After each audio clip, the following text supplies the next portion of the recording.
இப்போ எங்கள் ஊரில் வந்து சீராளம்ன்ட்டு ஒரு டிஃபன் பண்ணி விற்பாங்கடா. ஒன்று வந்து இப்போ ஒரு பேக் வந்து 25 ருபீஸ். அதுக்கு க்யூவில் நிற்பாங்க.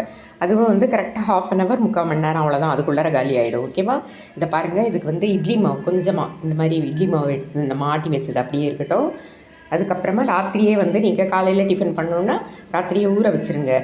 கடலைப்பருப்பு 1 டம்ளரு, அதில் வந்து பாதி வந்து பருப்பு ரெண்டுமே ஊற வச்சுருங்க. ஊற வச்சுட்டு இப்போ வந்து இது சால்ட்டு போட்டு கொரகொரப்பாக ஆட்டணும். மெத்துன்னு ஆட்டக்கூடாது. கொரகொரப்பாக ஆட்டி இதில் கொட்டிட்டு நம்ம கலந்துட்டு நம்ம எப்படி இட்லி வைக்கிறோமோ அந்த மாதிரி இட்லி வந்து அந்த காஞ்சிபுரம் இட்லி தட்டு இருக்குது பார்த்திங்களா, அது மாதிரி ஊற்றி வச்சுருங்க. அதுக்கப்புறம் அந்த இட்லி வெந்ததுக்கப்புறமா நம்ம வந்து எடுத்துகிட்டு பீசஸாக கட் பண்ணிடணும். அதுக்கப்புறம் கடாயில் எண்ணெய் வச்சு கடுகு, உளுத்தம்பருப்பு, கடலைப்பருப்பு, கருவேப்பிலை, பச்சை மிளகா கட் பண்ணி போட்டு வெங்காயம் நல்லா வதக்கிட்டு அதுக்கப்புறமா இந்த பீசஸ் கட் பண்ணோம் பார்த்திங்களா, அதில் போட்டுட்டு அதை ஃப்ரை பண்ணி சாப்பிட்ணும். இது பேர் தான் சீராளம். ஓகே, லைக் பண்ணுங்கள், ஷேர் பண்ணுங்கள், கற்றுக்குங்க. தேங்க்யூ.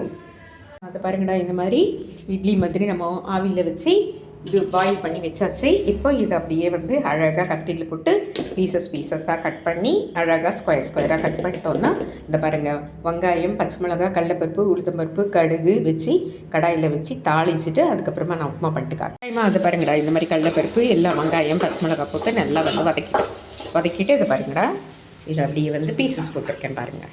ஓகேவா?